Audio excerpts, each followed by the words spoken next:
Hi, it's Rob Herman, and welcome to the Super Performers Podcast powered by 4100 FS. As we worked on developing this podcast, our overriding goal was to create a compelling platform for accessible insights on work and life from successful, driven, and highly accomplished leaders. Leaders with unique experiences across a wide variety of fields, including business, medicine, law, sports, entertainment, education, and philanthropy, among others. In my head, I started to work through a fascinating group I wanted as guests, and I got pretty excited about it. I've gotten to know these people through my own varied experiences early in my career on Capitol Hill, later working on Wall Street and as an investment manager, being an entrepreneur, and now leading a unique and thriving company called 4100 FS, while also focusing on community engagement. I think you'll really enjoy hearing the stories of these guests, learning about their respective paths, finding out what motivates them and how they define success. Glad to have you with us on the Super Performers Podcast. And without further ado, on to our guest today.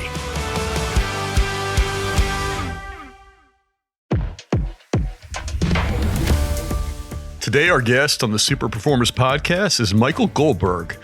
Michael Goldberg is the inaugural executive director of the Veale Institute for Entrepreneurship at Case Western Reserve University. He's also a professor of design and innovation at the Weatherhead School of Management, where he teaches courses on entrepreneurship and early stage finance. Michael created a massive open online course, also known as a MOOC, called Beyond Silicon Valley, Growing Entrepreneurship in Transitioning Economies, which has attracted over 175,000 students from 190 countries with subtitles in 16 languages. He's also the author of the book Beyond Silicon Valley, How One Online Course Helps Support Global Entrepreneurs. Previously, Michael co-founded the Bridge Investment Fund, a venture capital fund focused on investing in Israeli medical device companies, and he was the director of international business development for America Online, responsible for structuring and negotiating international partnerships in Asia. Michael also previously worked for Microsoft and the International Management Group, IMG. Michael has deep experience teaching entrepreneurship in international markets and was awarded multiple Fulbright fellowships. Michael's also been a visiting professor teaching courses on entrepreneurial management and finance, as he conducted seminars on behalf of the U.S. State Department on entrepreneurship in 31 countries. Michael Goldberg, welcome to the Super Performers Podcast. It's great to have you on. We've been talking about this for a while, so excited to dig in with you. Great to be here. I've already been a guest on Gabe Herman's All-Star Sports, which, for those of you who don't know, is Rob's son. That was the professional highlight, and this might be number 2. That's exactly right. Gabe and Michael, the best episodes. I used to join Gabe, but then he saw that joining with Michael was a much more effective way to go. So I was replaced on his YouTube channel dealing with sports, primarily Cleveland-related sports. But that's a different conversation. And let's just dig in. Usually, speaking of Gabriel Herman, my son, he told me you always go in chronological order for these podcast episodes. Why don't you mix it up? And I think you're the perfect person to start in a little bit different place, which is your travel exploits, and both professionally and personally, as long as I've known you, which has been decades, you traveled also personally. You're interested, you're a global citizen. But it was interesting, and I mentioned some of this in the bio. You look at your Fulbright fellowships in Vietnam, Namibia, Spain, and the Canary Islands, Portugal, Cambodia, visiting professor in Turkey and Greece, and you conducted seminars on behalf of the U.S. Department of State on a lot of countries. I could bookend it with the A's down to the Z's, Argentina, Austria, and then Zambia, Zimbabwe, but there's a lot of countries in between too. So tell me a little bit, because I want to dig into the personal side of your interest in travel, but also the professional side of it, which is considerable with the Fulbrights, among other things. And also, from a personal perspective, you brought your kids and Stacy, your fantastic wife, on these trips too. Tell me a little bit about the origins of where all this travel interest started from. At a young age, my own parents took us on a couple trips, and then actually they were supportive of I wanted to do more in college, actually, every summer I went and did something different during my summers. I worked at a refugee camp, actually, for Russian Jewish immigrants, a topic close to your heart, Rob, that were coming out of the former Soviet Union in 1989. And the summer of 1990, I actually went to the then Czechoslovakia right after the Velvet Revolution. And interesting, I just took some students back there about a month ago, and was an English teacher, and then went to South Africa for the first time on a Princeton, as part of a course, but got some funding to do that. And then, so that those experiences gave me a taste. And then right after I graduated from Princeton, I spent 3 years living in South Africa and working first in a rural Black school as part of a program called World Teach. And then as South Africa moved towards their first democratic elections, had a chance to work for a U.S. NGO funded by the U.S. Agency for International Development, called National Democratic Institute. So I spent a total of 3 years there. So in some ways, those university experiences, sort of travel with my family, and then sort of the university experiences, and then 3 years after college in South Africa kind of set the stage for a lot of travel that I did afterwards. Yeah. And by the way, your parents are super people. David and Brenda love your family. And as a matter of fact, David, your dad, introduced me to my business partner, Sally Grease. So I owe your family a lot in terms of the positive impact it's had on me. So I'm not surprised to hear that about the family roots. It is interesting, though, because for context, you have a family that has deep Cleveland, Ohio roots. Your family had a bank for multiple generations, and active in philanthropy, active in the community. But talking about your work in South Africa post Princeton, it doesn't strike me that you kind of, and maybe at one point you considered it, that you weren't looking to go the traditional route. You weren't interested right after college or even in the years ahead, looking to come back to Cleveland and work in the family business, as successful, as significant as that was. You were looking to go a different route. Was that always in your mind kind of growing up? Did it kind of surface in college? Did you consider coming back to Cleveland right after college? What was the thought process there? Because as you said, you went to South Africa, you did some pretty meaningful things right off the bat, but it was a pretty different track perhaps than others. Yeah, I mean, I credit my parents. Shout out as well to David and Brenda. I'm sure they'll be listening to this. As they should. As they should. That's what parents do. I mean, they were supportive. I mean, when even staying, I was just to go to South Africa for a year and ended up staying 3. They were very supportive. And when people were like, how could you let him stay there for so long? And there was a bunch of things happening in the country, including some violence. And to my parents' credit, they sort of let me, it's like, it's fine. And, they kind of trusted my judgment. Yeah, I mean, I always sort of had this interest in doing things outside the US. And while and eventually, obviously I moved back to Cleveland, but I didn't have a ton of interest in coming back right afterwards and wanted to see a bunch of the places. And in fact, I wasn't sure that I necessarily wanted to come back here, and a number of factors, including my wife, who was from Chattanooga, Tennessee, was interested in kind of being closer to family as we had our first 2 kids in DC. So yeah, I mean, even for as a parent now, as you are, Rob, like, and my kids, actually my first one's graduated from college in a month, like we've talked about, she's going to go overseas for her first job, and she's doing a Princeton Latin America program in the Dominican Republic, teaching at a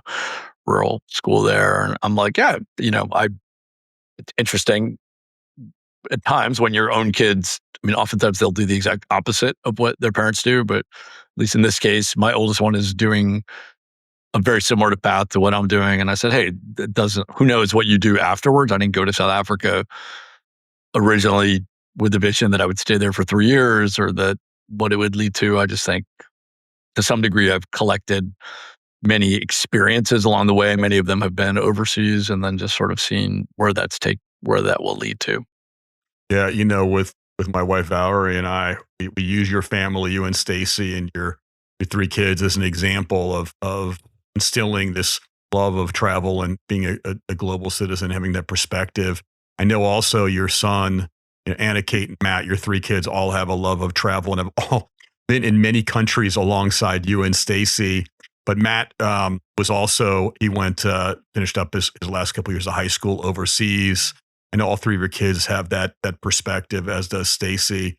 But it is interesting. We met in DC through mutual friends. And at that point, I think that was probably around the time you were just coming back from South Africa, or maybe in between. But you kind of settled in DC after that. You worked, I think, for AOL at that point, which at the time was a different kind of company. Prior to the Time Warner merger, people thought a lot of AOL, and you did some really, on that theme of international work, you did some international business development, working a lot in Asia. What was that experience like? Especially, I mean, probably a little bit of culture shock coming back to the US after being in South Africa for 3 years. What was that experience like? And again, going into the for-profit world for the first time, really, post that experience in South Africa. Pretty different context and framework, I would imagine.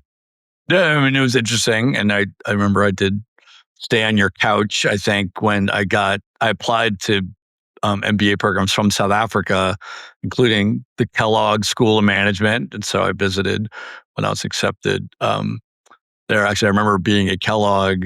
I don't know if I even told you the story. I was like an admitted students day, and there was a whole room of people, and they're like, and we have such a diverse group of people that we've admitted. We've got, I don't know, somebody that started this business and somebody that did this. And then they're like, and somebody that ran voter education programs for South Africa's first democratic election, and like some random person, they're like, isn't that you? I'm like, oh yeah. So I was the diversity. I think there was only one of those people in the room. It's like, I didn't think there were two. So yeah, I mean, I hadn't actually, I remember when I called my parents, actually my dad in particular, as everything hinges back to our families. And I was like, hey, I have good news. I have two pieces of good news for you. Like, one is I'm going to leave South Africa. They're kind of after 3 years. And I was like, and secondly, I'm applying to MBA programs. So I had, as you referenced, I hadn't done anything in the private sector. I initially actually thought that I wanted to go to like a public policy school or an international affairs school. And then I learned from a colleague at NDI, National Democratic Institute, that you could do these 3-year joint programs. So I was accepted to a couple of business schools and a couple of public policy schools. And ultimately I decided to do Wharton's MBA and a master's in international affairs at Johns Hopkins, their School of Advanced International Studies, without really any particular view towards what I would do with the degree when I got back. Part of it was just like, I think many, now that I work in higher ed and at a business school, like, sometimes people go to an MBA program because they know exactly what they want to do. And other times you're just like transitioning from one thing to the next unknown thing. So that was very much me. So I showed back up in the US, went to Philly. And yes, I was a little bit of a reverse culture shock. I also had never taken accounting or finance or any of those classes. So I was like both a little bit re-emerging into kind of US life, and then also like trying to balance my key accounts and accounting and trying to figure out how to use Excel. And I probably wasn't like in the world of working on teams. Actually, I still keep in touch with a few of my, at Wharton, we call them learning teams. I kind of felt bad for them that they got me because I was not. You're a hard worker. A couple areas I had some unique talents in, but not in modeling or a few of them. So we divided and conquered around some of the work. And let's just say I wasn't leading the charge in any of our modeling exercises. So yeah, by the way, two reactions to your business school experience, because it's not dissimilar from mine. Yep. First of all, I remember the first week in business school having lunch with a bunch of people, and one of the guys at the table said, to your point about people saying probably in their applications they know exactly what they want to do, but nobody really having an idea. And he said, well, how many of you actually know what you want to do with this business degree? It was like 30 people and nobody's hand went up. So, that's part of the discovery process. And on the modeling side, I do remember in the days when you could lose work really easily, learning Excel as I went for a summer internship to do complex modeling. And then at like 2 a.m, losing my work, being like, I don't know if I can ever recreate it again. So what you're saying resonates, but sorry, go ahead with the Yes, story about the reentry. I know you well. I know you also had a non-traditional journey into the world of high finance. Um, so yeah, I mean, I showed up at business school, and I think what was interesting, and you made reference to America Online, which perhaps some of your viewers or listeners have heard of that company. I mean, it's interesting now teaching where I'm like, I worked at a company called America Online, AOL. How many of you have heard of it? And it's like a smattering of hands. And like we were once the largest, what was known as internet service provider. I mean, we many people remembered AOL for like flooding their mail with CDs to install the software. And it was actually a pretty interesting time because I didn't know what I wanted to do post business school, as we were sort of referencing. But I liked this idea of unstructured, kind of fast growing companies. It's funny. I did my job search a little bit and like, oh, I want to work at what I was called like cool companies, which even some of my friends at Wharton were like, what does that even mean? Although at the time, I don't know if anybody would call AOL cool, but so It was and cooler then than it is now. yeah, it's probably yes. I don't know. I don't know if it was ever cool. Which actually that was part of our appeal. It was like for helping essentially like Steve Case's mom or people like our parents sort of get online for the first time, and this was over phone line, so it was incredibly slow. We couldn't be doing fancy podcasts like this over a phone line. Right. World's Um, changed. so I joined. I did my summers. I did one at IMG, the International Management Group, in the kind of a interactive media group, and then I worked at Microsoft out in Seattle for a summer, and then got the job at AOL, and it was awesome. Like I was working on international business development to help bring us into new markets. So because I like traveling and like kind of figuring out new markets, I did a lot of work in China. Um, as that it's kind of interesting given a lot of the discussion in the news around China and that time when they entered the WTO, which actually brought a lot of different, we can debate as people are now, kind of what that meant as we sort of lowered barriers to engage with China in business and in trade. But like we were doing a lot of activity to try to enter that market. And I spent a lot of time there with some of the early Chinese internet pioneers like Jack Ma from Alibaba and a couple of other companies. So it's a pretty interesting time to be over there. So I spent about 5 years at AOL.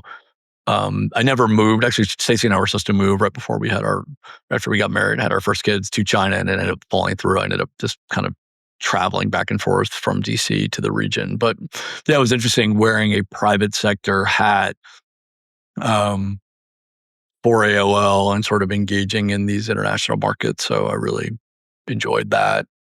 So, Work. so because I know the backstory. You talked about Stacy, who seemed game to move to China, which is a testament to her love of travel as well and new adventures.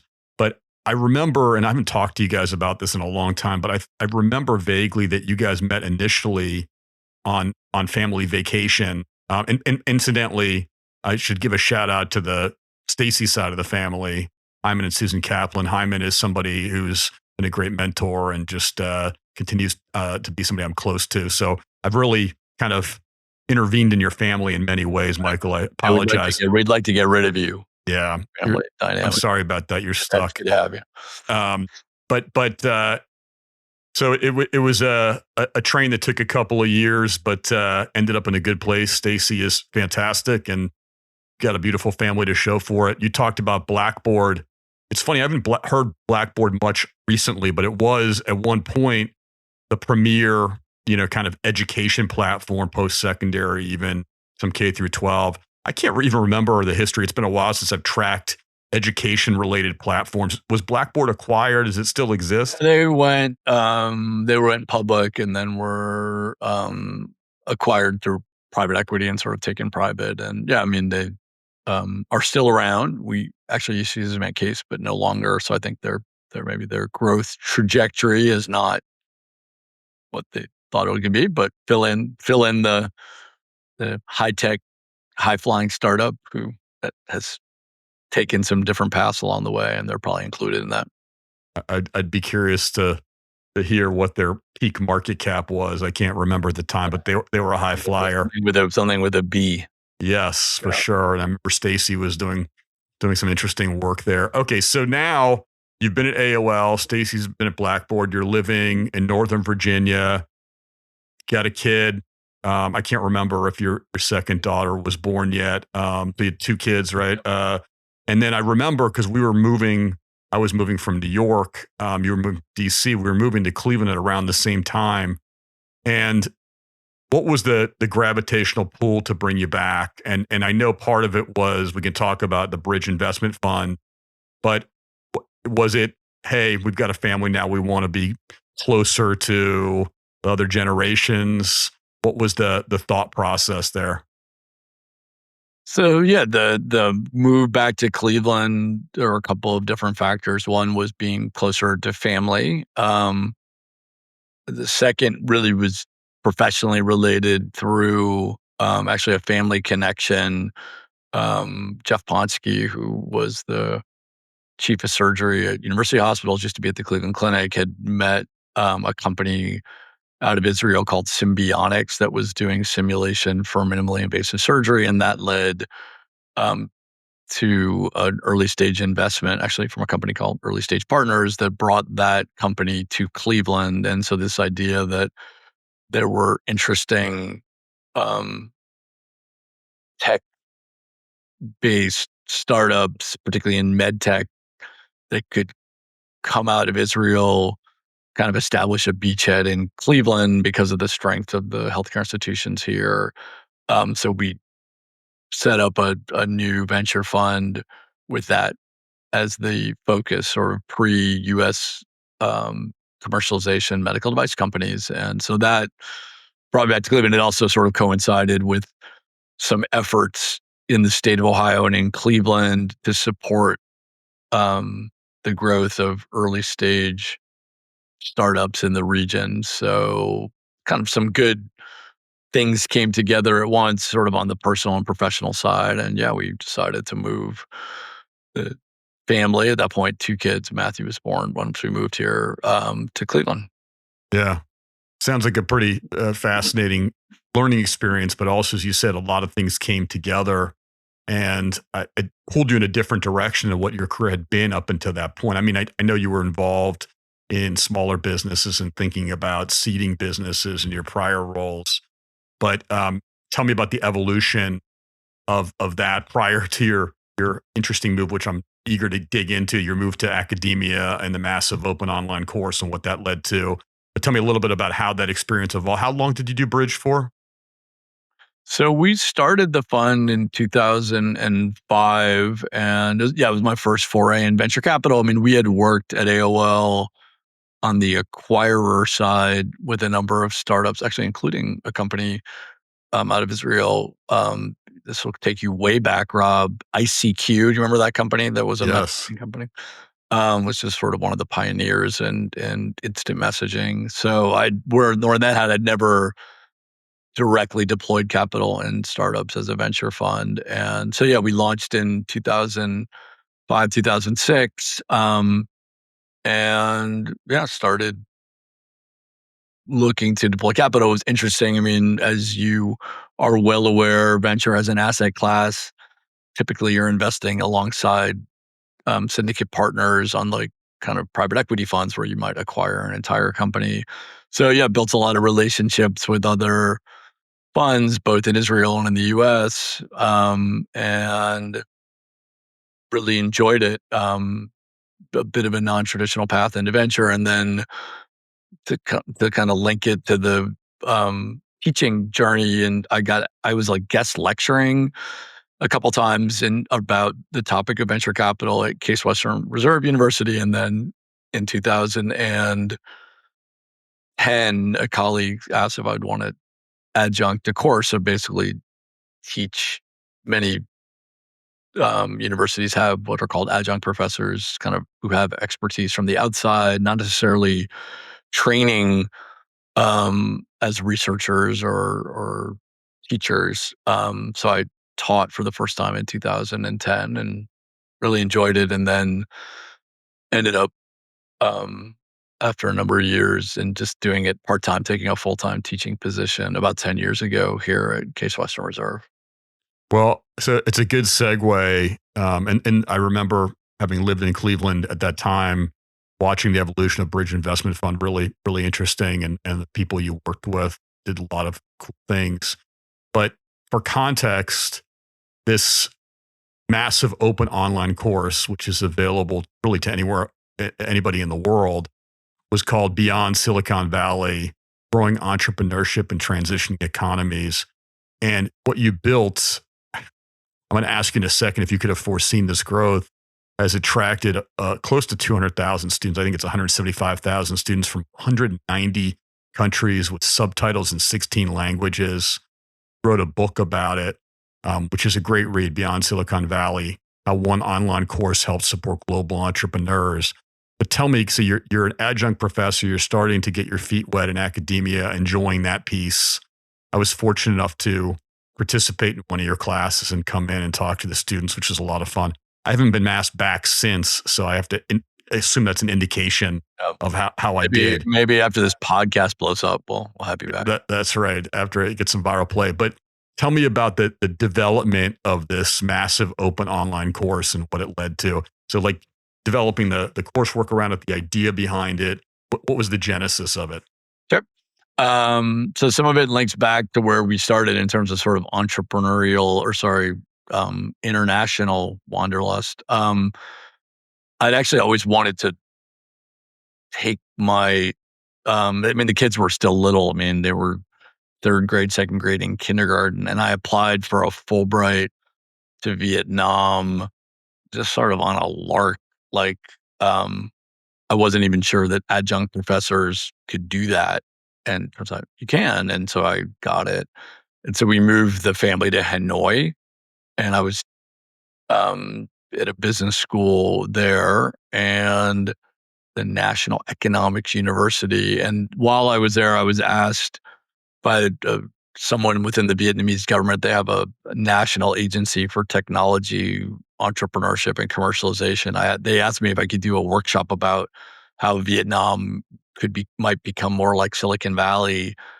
And I was like, actually, you guys look more like Cleveland than Silicon Valley. Of course, they were like, what are you talking about?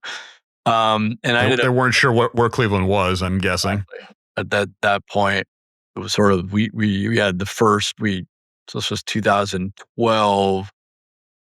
I think LeBron had just left. It's always like, as a Cavs fan, like your son and your mother-in-law, Yes. we often sort of gauge ourselves in the LeBron eras. So this was, Yeah. I think he was in Miami. People had heard about Cleveland.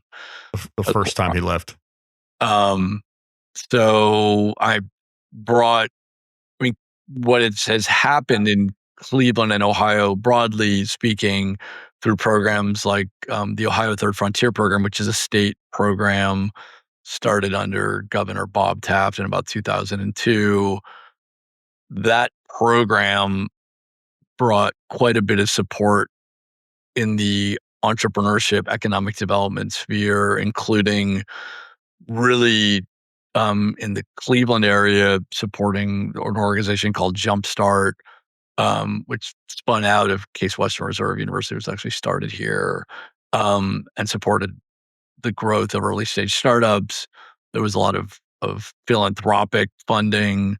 So it was this sort of three-legged stool of government, donor, and private sector funding, which, if you look at Vietnam, also had those elements. A lot of government support, philanthropy coming through more of the donor community, international donors, and then private sector. So we did a workshop there via Skype, another tech throwback. I think Skype is officially dead now, but it was like the early Zoom. And had a number of people from the Third Frontier and Jumpstart and Case Western Reserve kind of talk about how different programs are supporting the growth of entrepreneurship in Cleveland. And then we were talking about how those lessons from our experience in Cleveland might apply in Vietnam. And then when I came back to the US, you mentioned MOOCs, massive open online courses. Case had just signed a partnership with Coursera, which is one of the largest platforms for MOOCs. And so I had an idea about sort of turning that seminar into a MOOC, and we got funding from the Burton D. Morgan Foundation here in Northeast Ohio, and we were kind of off and running. It was kind of documentary style. It was a lot of interviews. I had a friend of mine who used to work at 60 Minutes, kind of helped me kind of envision what that might look like. We used a lot of B-roll and things like that. So kind of put it up on Coursera without really knowing if anybody would be interested. Like I wasn't a well-known professor. I mean, Case, even relative to other schools on the platform, perhaps less well-known than some of the other big names. And yeah, we found, particularly in international markets, that had a um, big audience. And yeah, a lot of my travel that you referenced at the beginning of the podcast has been kind of on the back of that online class because people have watched it or participated in it in different markets. And so I've gotten a lot of invitations. The US State Department has been a great partner as well, both through their Fulbright program, which is kind of their preeminent educational stage, but I've also just done a bunch of shorter programs with different embassies around the world just over time. And as you referenced, I've also taken either my whole family or one kid on some of those trips. So that's been great. Yeah. I mean, several Fulbright fellowships, visiting professor in multiple countries, and then seminars I referenced on behalf of the State Department. Too many countries to count. But I mean, it's interesting because when you think about how it caught on, as you said, it was a viral play. People were starved for content around growing entrepreneurship. Especially, you mentioned it's interesting because everybody talks about Silicon Valley, but making it work in a Midwestern city like Cleveland, Cleveland in particular, has some interesting parallels, as you referenced. And not only in larger countries, but you found in even countries that had very difficult geopolitical environments or economic environments, people gravitated towards this course, which to me shows, and I think you've probably found this time and time again, but I'm curious to hear you comment on it, the appetite for entrepreneurship around the world. It doesn't matter where you are or what your situation is. Being an entrepreneur has universal appeal. Yeah, I think, I mean, not surprisingly, whether it's more established urban centers or uh, I mean, any number of communities, I mean, small business growth and entrepreneurial growth have been staples of economies around the world. And not surprisingly, particularly elected officials that are concerned about job growth or job retention, they're often looking to what they can do to create the next high growth company in their community. Um, Oftentimes these are tech based in some way, obviously in a growing way. And I mean, even our current um, national or sort of global discussion around markets and supporting or protecting local markets. I mean, I think it's a very interesting global moment as we as communities, whether it's a local community like Cleveland or a state like Ohio or a nation, like how do we best support the growth of new companies? Because with those new companies comes job creation. So I think it's a really interesting moment. And I think it turned out that Cleveland, because we're not sort of shoving a San Francisco or Silicon Valley model down someone's throat. And, obviously there's a lot to learn from the Silicon Valley experience. Um, but some of it, in markets around the world perhaps felt less relevant than like Cleveland's struggle and experience and doing some of the same work. Persevering, yeah. So there's a lot of in your book. We'll put in the show notes the link to the book as well. But your book, you gave some great case studies and examples of things you've kind of encountered as you grew the course. Tell me, some of the more interesting markets, maybe that you were surprised that people were following you and taking the course in the context of what you might expect to see. Not that surprising to see somebody from Western Europe, perhaps, but tell me a little bit some examples of interesting geographies that have participated in this course and their stories. So that's it's been sort of fascinating to see where students have taken the class from, and it's kind of as you allude to, like where they found value. So we had an Iranian student named Mehdi Sajapur who was an entrepreneur in Tehran, and interesting, like saw a lot of parallels between some of the work they were trying to do to support startups in Iran and Cleveland. And I did a seminar for Mehdi and some of his colleagues at a university there, leading research university. And he translated the subtitles into Farsi. I think we were one of the first MOOCs on Coursera to have subtitles in Farsi. And, I think I got a lot of gratification of just that person to person connection. I mean, it doesn't matter what country we're from or what religion we are, like just two people kind of coming together around a topic where we're sharing ideas. I got invited to visit Kosovo, which is a place I didn't know much about outside of kind of having it gone through a terrible conflict. And, uh, unfortunately for me, it turns out that I scheduled it during the Cavs um, uh, championship in 2016. So I got to watch the Cavs parade that Stacy and Matthew attended in Cleveland. I was with Kate Goldberg watching it on my iPad in Jakova, Kosovo. But I had a wonderful time there. So it was interesting, like seeing what lessons they could draw. And then, yeah, I've done a lot in a number of parts of Africa, and it's been quite gratifying to see, just in this very small way, like some of the lessons that we learned have been useful to other countries. I just did something. Actually, Stacy came with me a couple years ago in Madagascar.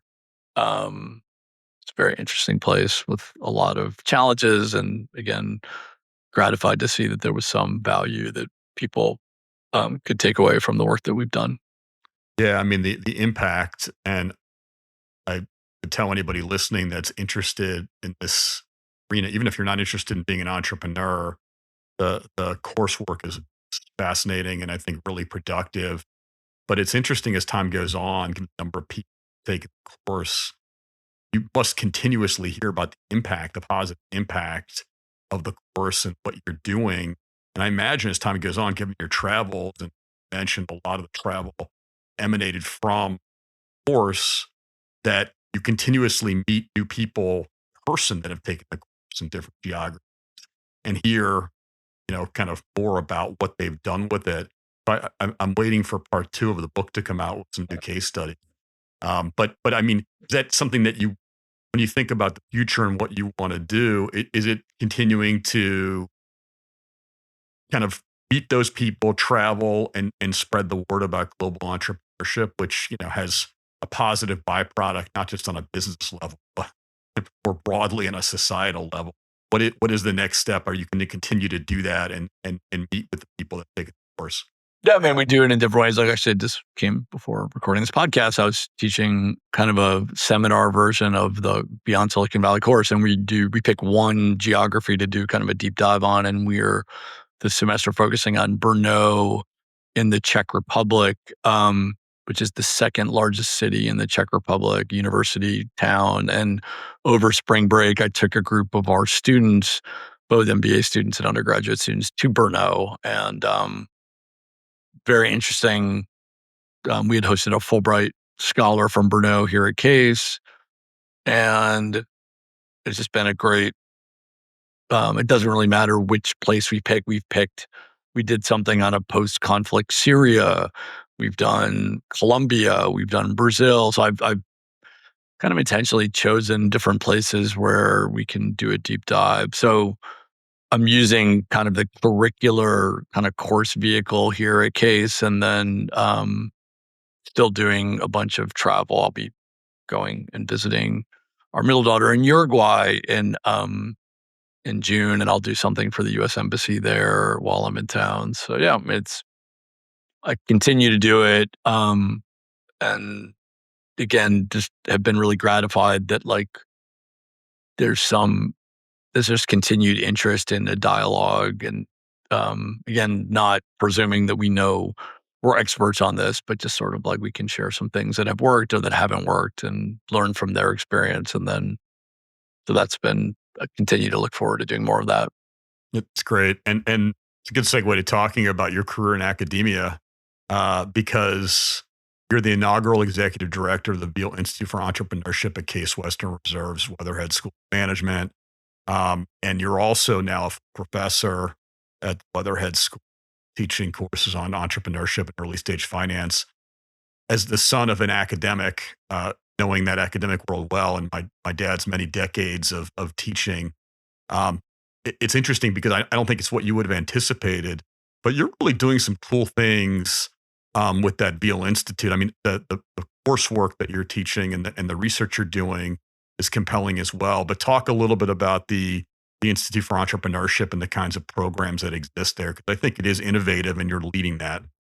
Oh, great, sure, thanks. So many universities, including your alma mater at the University of Michigan, um, or even your neighbor down at University of Cincinnati, have different centers and institutes to support entrepreneurship. I mean, I would say there's been a tremendous rise, certainly since the time like you and I were in college, when there weren't a lot of these centers or institutes, to now many university, often with the support of donors that have succeeded in their careers through entrepreneurship. So in the case of Case Western Reserve, Tinkham Veale, who's an alum and an entrepreneur, um, endowed through their foundation, the creation of the Veale Institute. And yeah, it's been a lot of fun. Actually, we created a fellowship for undergraduate students, sort of based on something I had seen at University of Michigan through their engineering school center for entrepreneurship, where we take students out to San Francisco in the fall over a fall break. Then we do an international trip. Actually, we just took that group to Brno, Czech Republic, as I was referring to a few minutes ago. We run pitch competitions. We do some work to help students understand entrepreneurship with a venture capitalist hat. So we have a fund that we manage where we've made 15 investments, where students lead the due diligence process.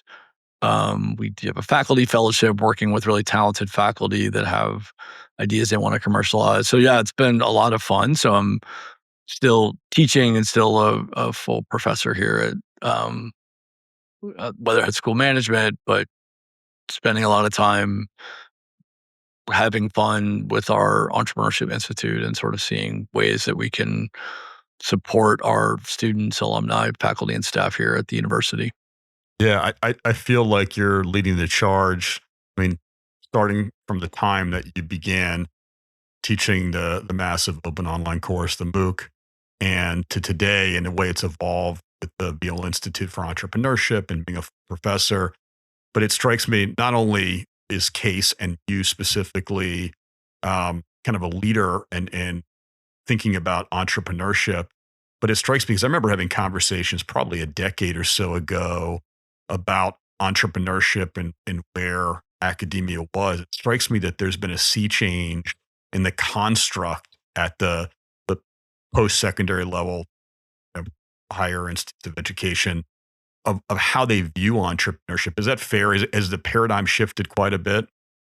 Well, I think what's also happened in addition to activity in higher ed is that, and I don't know if your own kids have done any entrepreneurship things in high school or middle school. Like, I think the value of, as an educational experience, putting students through the paces of like coming up with an idea and doing what we often call customer discovery, where it's like, does anybody want the product or service that you're thinking about offering? So I think there's value in that activity, and that now we're seeing it more and more in high school. So students are showing up at places like Case Western Reserve, oftentimes like that they've done something. In this case, some of them have done more your traditional, you know, summer mowing lawns or putting down mulch or doing something, but some of them like may come with an app, or they've done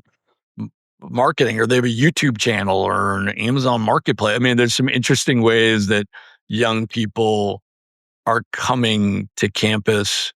Maybe some of it is their own attempt to get into good schools like Case or University of Michigan. But yeah, but you're getting people here that are kind of wired, and so some are interested. And then I think whether it's Ross at Michigan or University of Cincinnati or here, like there's just a growing, even at the undergraduate level, there are opportunities to get involved in taking credit-bearing courses. So there's extracurricular, co-curricular pitch competitions and things, and then there's actual getting credit for courses. So there's just a growth in that interest level, broadly speaking. And yeah, it's fun to be part of it. I mean, it's not the only way.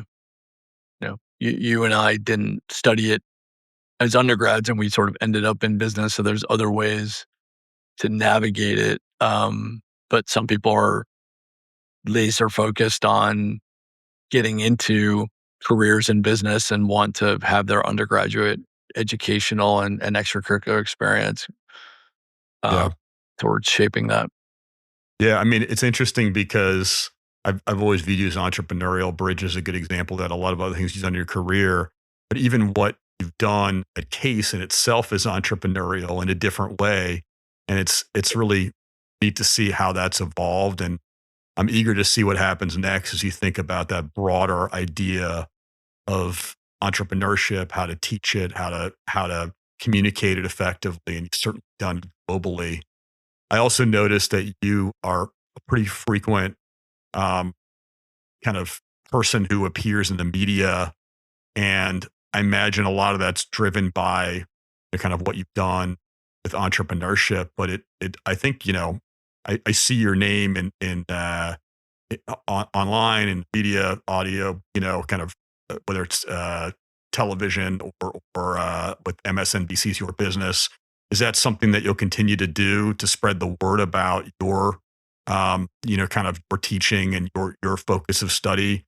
Is it something that you enjoy doing, or have you had enough of it? Because I think spreading the word is a good thing, but I know it can be exhausting.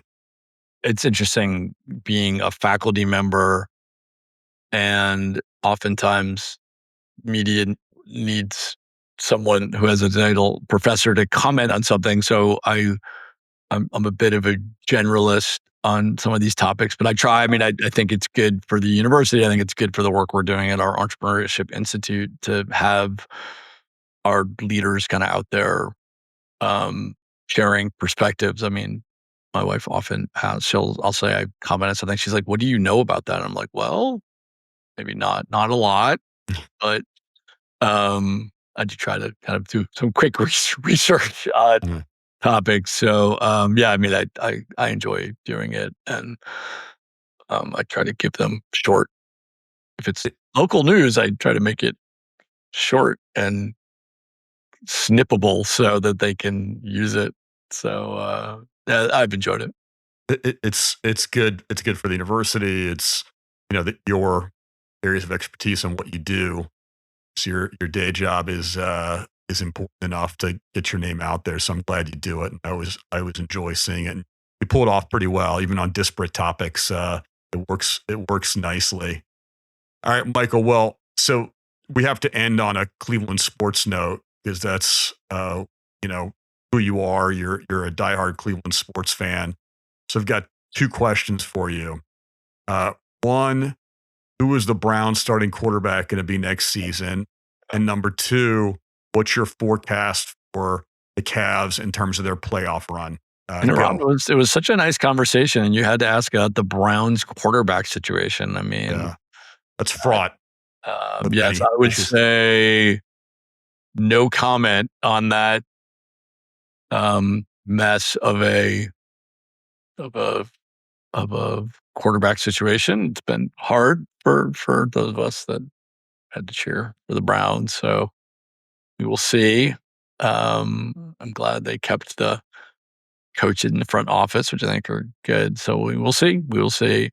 And then, Cavs have been quite exciting this year. And not sure when this podcast will drop, but I'm crossing my fingers that it's a good long run. And it's really a good, likable team. And Coach Kenny Atkinson is a new Cleveland Heights resident, and he's your next door neighbor, the coach of the Cavs. My next door neighbor. I won't mention on the podcast where I actually live. So. But they're a super family, and it's been fun watching his success, and hope they can do more of it over the upcoming weeks. I'll be happy if they beat the Celtics. That's job one.